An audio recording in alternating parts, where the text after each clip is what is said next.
1:19 p.m. and we are going to move into the big breaking local news that we got this morning here in Hampton Roads. Tragic breaking news that we got this morning here in local news. Now, Newport News police confirmed this morning in a press conference that missing Newport News teenager Marwa Barakzai has indeed been found dead. Now, she was found dead on April 6th in Mariners Lake.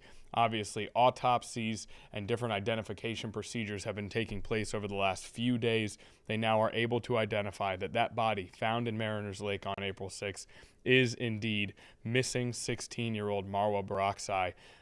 Tragic news for the whole community and the Barakzai family, of course. And our own Derek Lytle was there at the press conference this morning. And Derek, the emotion in that room was palpable, even just watching it live here at the studio. Can you, before we dig into details, tell us what it felt like in there? Yeah, often, hey, Connor, the times you go to the press conferences like that, you have law enforcement, you have leadership from, cities there that with tons of people wanting answers. And this was a specific case where you could tell that the police chief, Steve Drew, over there at Newport News, had a significant tie to this family over the last 3 weeks. It's now 3 weeks to the day that she went missing today. And you could hear a pin drop when he gathered his thoughts after every question from media of how he wanted to respond. And, he said he had tea over at their house. He became friends with the family, the parents, while the search was going on. This is a community over in Newport News near that lake where, people were doing their own canvassing and search efforts and, dozens of text messages every day of where is she, what could have happened. And now to kind of finally have these answers, it's not the answer that anybody in this case would have wanted, but there's a sense of how do you move forward to any type of healing as you go through that journey now finding her. A lot of questions for the chief today, but one of the most impactful things I got out of it was when he mentioned that he personally drove to the scene Monday evening when her body was seen, and actually helped carry her from the lake up the embankment, and said he wanted to do everything he could to be there for that family as they try to find answers. Other takeaways, Connor, from this is that family has had to wait since Monday, all the tension and nerves of not knowing officially if it was her. Chief did say the body, the clothes she went missing in did resemble those clothes on the body they had found Monday. But that official word coming to the family yesterday afternoon, a lot of emotions from everybody in the community. I know the mosque over there in the conversations I've had over the week with everyone that's been praying for the family. It's just a lot to unpack. I think the one takeaway Chief Drew had, if you can take any solace in such a disturbing loss, is the fact that there was no signs of sexual assault. There was no signs of harm or foul play that somebody may have done to this child. So, that then poked the question to Chief Drew of, hey, how did she die? And there's a lot of questions here that may take several months to get to, but out of the respect for the family, he didn't necessarily want to go and jump out and say, hey, she took her own life or anything like that. The ME's office hasn't even made a cause of death. They're waiting on tox screenings. That'll take 6 to 8 weeks. So just a lot to unpack there, Connor. Yeah, of course. And we've been following this closely for those 3 weeks. And we'll go backwards really quickly. The circumstances of her disappearance. She asked to be dropped off at a different bus stop than her usual one. She discarded her school-issued laptop, and then she walked away. She was last seen by police technology at the embankment of Gatewood and Warwick Boulevard. And one question that Chief Drew kind of said was a major mystery to him, she had tried multiple times in multiple ways to get to that area. Why did she want to go there? Is there any more information we were able to learn about all these sort of strange circumstances that surrounded her disappearance originally? Yeah, I mean, and where the bus dropped her off was on Fontaine Road there, and so when you look it up on the maps, it's less than a half mile from that lake. So I don't know if, maybe she came across that lake every single day and passing by or on her way to school, but she did ask that school bus driver to drop her off at a different location than her normal route. And, I when this first happened, I reached out to the school division, like, hey, is this typical? Can bus drivers just make that last minute call? And it's really at the discretion of the student. They said there was no wrongdoing according to their code with the bus driver. This is like if a student's needs are different that day, let's drop them off there. But yeah, the last, because when they initially did the searching, they had boats with sonar, they had bloodhounds, they canvassed this entire wooded area. You said drones at one point. Drones, Yeah. but the sonar with boats. This is a large, lake. It's not just a small effort. But in my mind, it piqued the interest of, we had that massive storm Sunday afternoon, and then she was found Monday. Maybe that storm helped find the body in some type of way. Anything you can take from a 16-year-old passing away is at least maybe the family can be with her again. I know the Islamic community there is pretty strong, and they've already made arrangements to lay her to rest tomorrow afternoon. So I got to imagine that's going to be pretty powerful for them. Just a big thing that they had said is, people are born and people pass away, and so they're trying to celebrate her in a way, if that it kind of comes across from them. So of course, yeah. and being able to at least have the knowledge of today. Obviously, you hope for a different outcome, but rather than the mystery of never knowing what happened, or I guess we may never know exactly what happened even still now, but being able to recover the body, obviously immeasurably painful, but does provide a certain level of answer. And you've been on this for some time. Have we gotten any word have you been able to speak to family or representatives for the family today or last night even? Yeah, I talked to I wished I had texted the dad yesterday morning before we officially knew and just gave him my prayers. And he's just been, I'm sure, nervous and just trying to wait and see if it was his daughter. But that family rep did talk to us last night. He just shared with me that they went to be with the family, and Chief Drew and their entire staff went to deliver them the news yesterday about 3 p.m. And then shortly after that, they made us all aware. The family did. So the thing I've gotten from them is they've been grateful for how many people in their community, even random strangers, have been caring about this case. But a lot of people, even from their mosque, local, like hundreds, almost 1,000 text messages to their family rep, just, hey, do we know if it's her? Like, is this her? And just the scary part of not knowing, did somebody harm her? Did somebody kill her? So at least those signs of no foul play, I want to say, is a takeaway of something positive in such a terrible case. But yeah.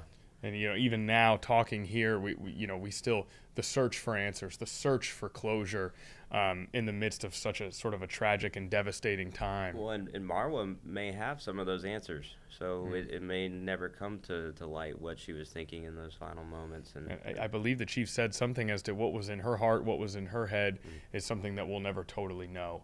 And ultimately, that is tragic as well. Is there anything else that we need to know? No, just as it wraps up, they just want to make sure the family has their privacy to grieve and do that peacefully. And then those talk screenings take time, they take weeks, so that might develop something in about 2 months or so to look out for. But. Okay, we know you'll keep us updated on this. You've done a great job covering this story.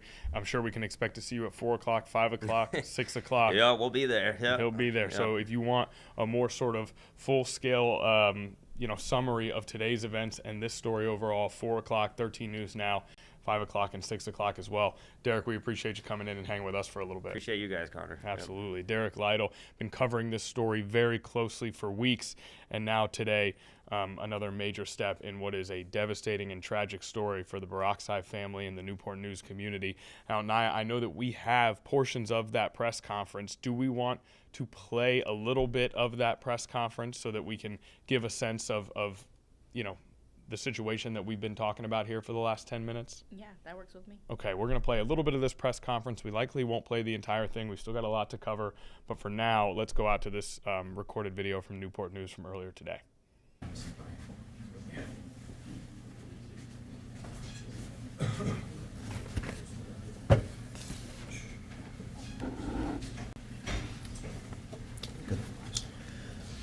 Good morning, everyone. My name is Philip Jones, and sadly, we are here today to share an update regarding the body retrieved from Mariners Lake behind Riverside Regional Medical Center. As a result of the medical examiner's identification, the Newport News Police Department has identified the deceased as 16-year-old Marwa Barakzai. Marwa has been missing since March 19th, after she was last seen getting off her school bus at approximately 6 p.m. Today, our entire community is grieving the loss of one of our own. We extend our deepest condolences to Marwa's family, friends, classmates, and anyone who feels the weight of this tragedy. She was 16 years old, with her whole life ahead of her, and as a new parent, I cannot begin to imagine the pain that her parents and family must be suffering at this devastating loss. This is not the outcome that any of us had hoped for. Marwa's family worked very close with Chief Drew, the entire Newport News Police Department, the governor's office, FBI, state police, and members of our community in an effort to bring her home. Thank you to everyone involved who worked tirelessly on this case and with this family. As mayor, I often think in moments like this, we must come together as a community to uplift one another and to support each other the best that we can. We ask that you please respect this family's privacy at this time as they mourn this unimaginable loss. At this time, we'll turn it over to Chief Drew to talk more about this and then take questions. Thank you. Chief. Thanks for being here today. Good morning. My heart's heavy today to break this news to this community. As I sit with Marwa's family, the last 2 days, one sharing the possibility, and yesterday the confirmation of the loss of their daughter. It's something I would never wish anyone to have to do. But in this profession, that's often what we're required to do.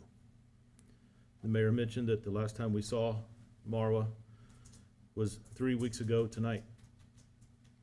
On April the 6th, a body was located in a body of water, Mariners Lake.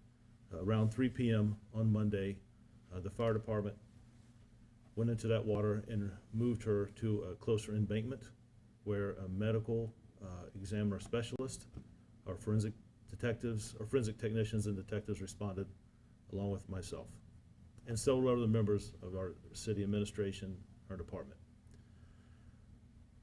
The individual that was removed, as we told you, it was identified as Marwa, and we'll get into that about how that identification took place. But initially at the bank, clothing matched the outfit that Marwa wore to school that day, that we saw her on the bus, and when we picked her up on camera footage in our city. The last place she was seen by our technology was at the embankment of Gatewood and Warwick Boulevard. That is the same area that we have searched multiple times with our boat in the water, with sonar, with our park rangers with their FLIR system, our drones, multiple canine tracks utilizing our bloodhound, again, drones in the air. We have walked that wooded area, biked that wooded area multiple times. We've canvassed the surrounding neighborhoods, even other groups that went door to door and knocked and searched in that same area. The reason we focused so hard there is because that was the last place that she was seen. We saw her again walking from where she got off the bus casually, but where she goes out of camera view is right at the embankment at that intersection. When the investigator responded, initially, they will send an investigator from the medical examiner's office to see what we have. Preliminary, that investigator did not see any signs of foul play. Because of the clothing and believing that it could possibly Marwa, myself and other individuals carried her from the embankment up. Part of that is the closeness that I felt with that family. I've met with them multiple times here at police headquarters. I've had tea at their house and conversations.